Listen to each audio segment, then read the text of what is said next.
Gente, boa tarde. Hoje, dia 30, aliás, de junho, né? Último dia do mês de junho, essa terça-feira. O nosso conteúdo será sobre a Índia, né? Eu até destaquei aqui um outro título, né? Um outro subtítulo aqui para esse capítulo. Índia, o país das diversidades. Porque lá no início do capítulo, né, lá na introdução do capítulo, diz assim: Índia, potência emergente. E eu resolvi colocar a Índia, o país das diversidades, porque é exatamente sobre isso que fala o país, né? É um país que tem bastante diversidade, tanto cultural, econômica, como cultural, tá? Nós vamos ver direitinho aqui posteriormente.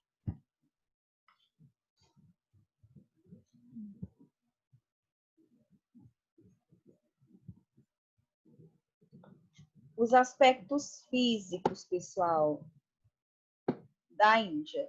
Aqui foram destacados a extensão territorial, olha aqui, a extensão territorial da Índia, em relação aqui ao clima, né, e a vegetação da Índia, tá? Só a nível de conhecimento mesmo para vocês, tá? Visualizarem melhor, porque no livro tem esses mapas, mas eu percebi que houve necessidade de mostrar a vocês aqui mais expandido. De colônia britânica a país independente. Século XVI, né, foram implantadas algumas feitorias, né, como o Trágico Negreiro, que foram essas feitorias na Europa. No século XIX, a Índia e outros territórios, como o Paquistão, Bangladesh, eles tornaram-se colônias britânicas, tá? Ou seja, passaram a ser independentes. Em 1920, houve um movimento para a libertação da Índia por Mahatma Gandhi e em 1947 teve a libertação da Índia e divisão em dois grupos, que foram a União Se Indiana, cair aqui é porque daí tá ruim. a União Indiana e o Paquistão Ocidental e Oriental, onde a União Indiana, a sua maioria são hindu e no Paquistão Ocidental e Oriental a maioria são muçulmanos. Gente, alguém falou? Não, tia, só fala que se sair aqui é por causa da minha internet. Tudo bem, aí é só acompanhar o vídeo lá no grupo.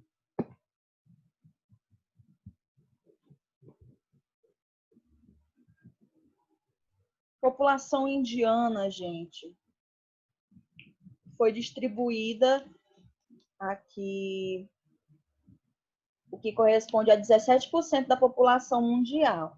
A sua densidade demográfica indiana é de 386 habitantes por quilômetros quadrados. As menores densidades estão nas áreas de florestas, zonas áridas e montanhas. E as mais elevadas densidades estão nas planícies dos rios Ganges e Indo, né, que são os dois rios que banham a Índia. Ainda sobre a população indiana, nós temos aqui algumas principais cidades, como Mumbai, que é a capital financeira e comercial do país, é localizada no Planalto do Deccan e a maior aglomeração urbana da Índia, e é a maior aglomeração urbana da Índia, né? Onde tem maior quantidade de pessoas, e a quarta maior do mundo. Delhi, que é a segunda maior região metropolitana da Índia, localizada no Alto dos Ganges, dentro de Delhi se encontra a capital Nova Delhi. Tá? A gente costuma ver muito em filmes. Calcutá é a terceira maior cidade da Índia, localizada no delta do rio Ganges, considerada a capital cultural da Índia. Áreas muito precárias, bairros de luz vermelha. Isso foi documentado em Nascido em Bordéis, que foi um documentário, tá? Aqui eu destaquei as imagens de Mumbai, que foi a primeira cidade aqui abordada, dentre as principais. Olha aqui. Tá vendo a quantidade de área urbana existente nessa cidade? E aqui nós temos uma tabela que mostra, é um comparativo entre Mumbai e São Paulo, tá? Olha aqui, entre os número de habitantes, né, de Mumbai e São Paulo, o número de habitantes na região metropolitana, a área territorial, a densidade demográfica, o IDH, né, que é o Índice de Desenvolvimento Humano, a expectativa de vida, né, que lá em Mumbai é 65 a 71 anos, e aqui em São Paulo é 76 anos, taxa de natalidade, a taxa de mortalidade, o PIB, e o PIB per capita, e a taxa de alfabetização também, que é interessante. Olha, aqui em São Paulo ainda ganha, né? A taxa de alfabetização lá em Mumbai é 86%, e aqui em São Paulo, 96%. Agora, a segunda cidade que a gente falou, que foi Delhi, tem aqui também duas imagens que representam, olha. Lembrando que lá, no slide aqui que a gente representou as principais cidades, diz que Delhi é a segunda maior região metropolitana, né, da Índia, localiza-se no Alto do Ganges, e dentro da Delhi encontra-se a capital Nova Delhi. Vamos ver se a gente consegue identificar nessas imagens algumas ou alguma dessas características que foram abordadas, tá? Olha aí. Essa aqui é a capital, tá? Essa que tá... Deixa eu destacar aqui para vocês. Aqui, ó. Opa.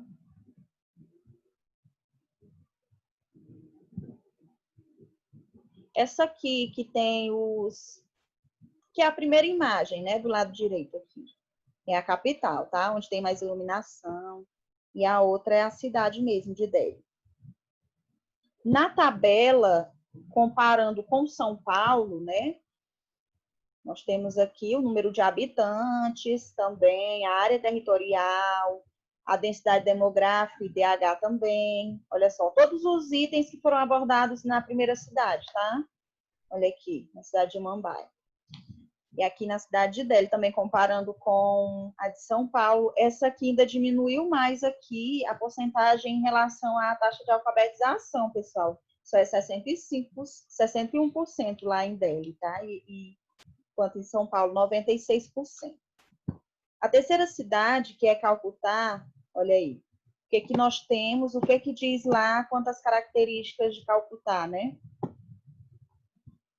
Olha, voltando.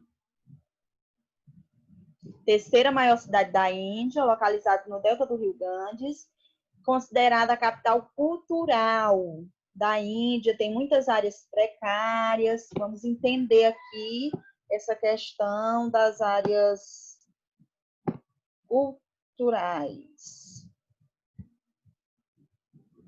Olha aí. Questão cultural, tem muitos pontos turísticos aqui, ó, gente, a serem visitados, tá? E as áreas precárias são essas que mostram nessa primeira imagem aí, né? Que tem muita aglomeração de pessoas e também que é demonstrado aí por esse senhor, que é um morador de rua, né?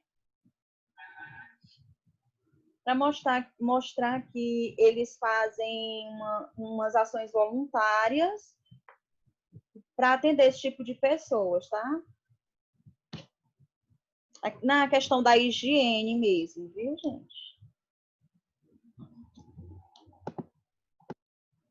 Dando continuidade. Em Calcutá, olha aqui a tabelinha comparando, né? Como a gente fez lá com as outras duas. comparando com São Paulo. Essa aqui, o índice de alfabetização é um pouco maior, né? 80,86%. Mas São Paulo ainda ganha. Em quase todos os itens. A população indiana, gente, na população indiana existe uma certa desigualdade social e econômica. 37,2%, ou cerca de 410 milhões de indianos, vivem abaixo da linha da pobreza, né? Ou seja, com menos de um euro por dia. Acredito que seja euro, né, gente? Me ajudem. O S é a sigla do euro? Acredito que sim, mas se não for, eu vou confirmar para vocês no grupo, tá? Principais problemas sociais: fome, desemprego, falta de moradia, má distribuição de renda, desnutrição e falta de saneamento básico. Esses aqui são os principais problemas que acometem a Índia, né? Vamos ver. Sistema de castas acentua as desigualdades sociais. Essa questão das castas aqui é o tipo de povo, né, gente? As taxas de analfabetismo, 39%, a mortalidade infantil, 55 por mil, e a expectativa de vida é de 63,70 anos. Era 70 aqui, tá? Essa mortalidade infantil é 55 por... A cada 1.000 pessoas, 55 crianças morrem, entendeu? A cada 1.000 crianças, 55 morrem lá. Então, tá baixo, né, o nível, dependendo aí. Só que é claro que é na parte da Índia pobre, né, já que existe essa desigualdade. Ainda sobre essa população indiana, existe uma diversidade linguística, né, na fala, e existe uma diversidade religiosa e étnica. Como assim? O inglês e o hindu são línguas oficiais, mas existem 16 línguas regionais e mais 1.600 dialetos. Gente, lá, essas duas são as duas principais, o hindu né, que é o hinduísmo, e o inglês. Só que existem mais 16 línguas que não são tão faladas, né? E 1.600 tipos de linguagem que não são considerados linguísticos, tá? 2 troncos étnicos predominam na Índia: o hindu, que é o ariano, ao norte, e o dravidiano, ao sul, além da presença dos mongóis nas regiões montanhosas. Olha aqui a divisão nesse gráfico de pizza aqui. Nós temos a religião indiana, o hinduísta é representado lá por 75%, os muçulmanos são representados por 12% da população, os cristãos, 6%, os chiques,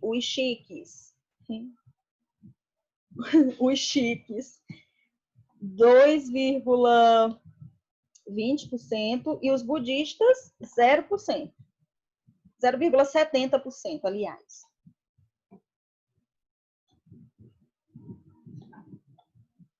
Só para explicar mais claramente o que é esse dialeto que ele explica aqui, que ele cita aqui em cima, gente, que há mais de 1.600 dialetos, a gente pode comparar como uma variedade linguística, como o português falado em São Paulo e no Ceará, por exemplo, tá? São os sotaques, tá bom?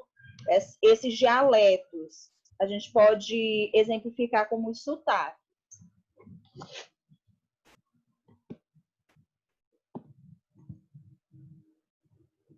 Aqui nós temos os conflitos étnicos, culturais e fronteiriços, né? Entre as fronteiras.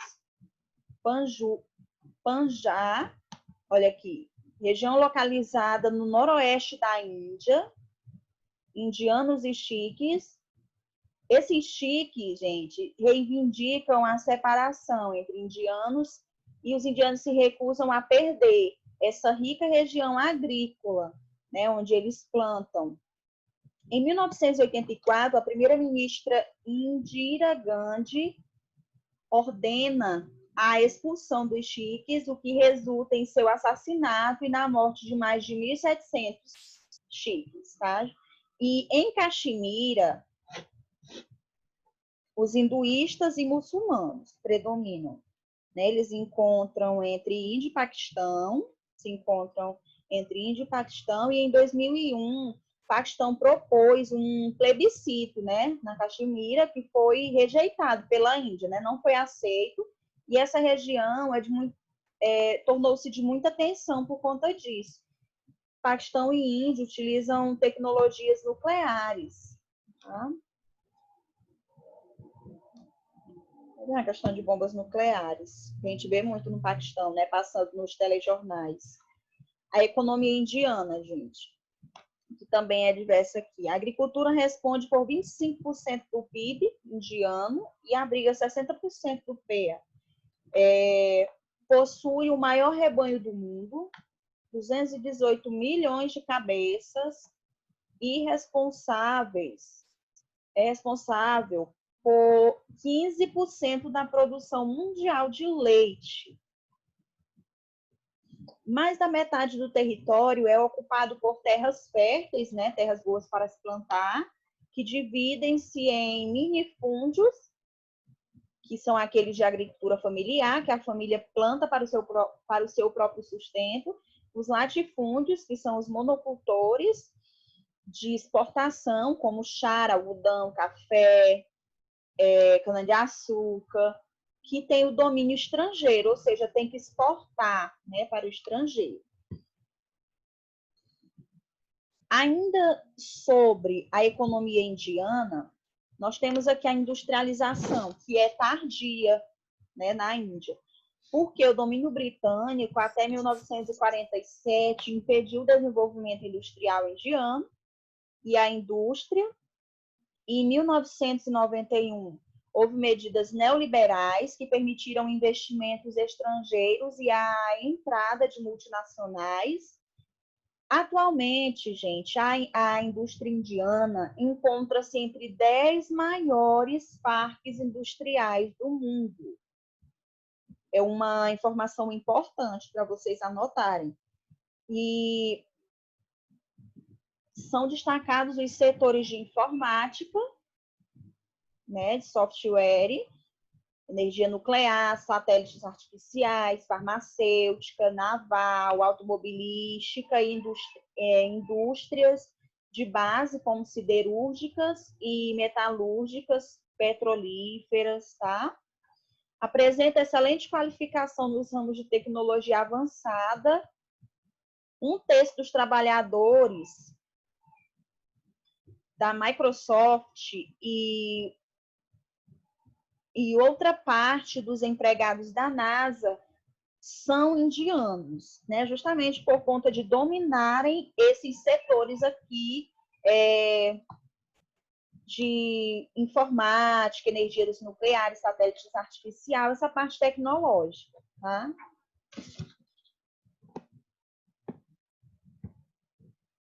Para finalizar, nós temos um comparativo socioeconômico entre todos aqueles itens e mais alguns aqui, só que agora mostrando a Índia no geral e o Brasil, tá? O comparativo entre os dois países em relação aos aspectos socioeconômicos. Olha, o IDH, o Brasil ganha, né? O Índice de Desenvolvimento Humano, número de habitantes lá na Índia e no Brasil, a densidade demográfica, lá é maior, é bem maior. crescimento populacional, área urbana, área rural, taxa de natalidade. Lá nascem mais pessoas. E aqui e morrem mais também, né? Aí nós temos a expectativa de vida, que lá também é bem menor, 65,8 anos, e aqui 73,8. O PIB também ganhamos. PIB per capita, nosso também é maior. A entrada de turistas lá ganha, né? Lá é mais visitado. E a população subnutrida, olha só. E a taxa de alfabetização também, que lá chega a 62,8%, enquanto aqui no Brasil chega a 90,4%. Então, pessoal, vocês perceberam, eu acredito, que tem muita informação técnica, né? Tem muita informação para ser gravada. Por isso eu resolvi destacar esses pontos nas tabelas, porque fica melhor exemplificado. E vocês podem visualizar até mesmo na revisão, quando vocês forem fazer, né, a atividade, na revisão dessa aula, que vai estar lá no grupo, tá bom? Então, eu espero que vocês tenham compreendido, e assim que a aula carregar aqui, viu, o vídeo, eu irei mandar juntamente com as páginas da atividade no grupo, tá bom? Alguma coisa, gente, a dizer? Não, tia, foi bem explicado. Conseguiram? Eu destaquei assim os pontos na tabela para ficar melhor para vocês identificarem, viu, gente? Porque são realmente muitos pontos, assim, para serem gravados na mente, tá? Mas qualquer coisa, qualquer dúvida, eu estarei à disposição de vocês durante o dia Não, no foi bem privado, explicado, tá, tia. meus amores? Oi, Paulo Henrique. Foi bem explicado, eu entendi. Pois tá bom, meus queridos. Qualquer coisa, eu estarei no PV, lembrando que durante o dia, tá? Beijo. Tchau.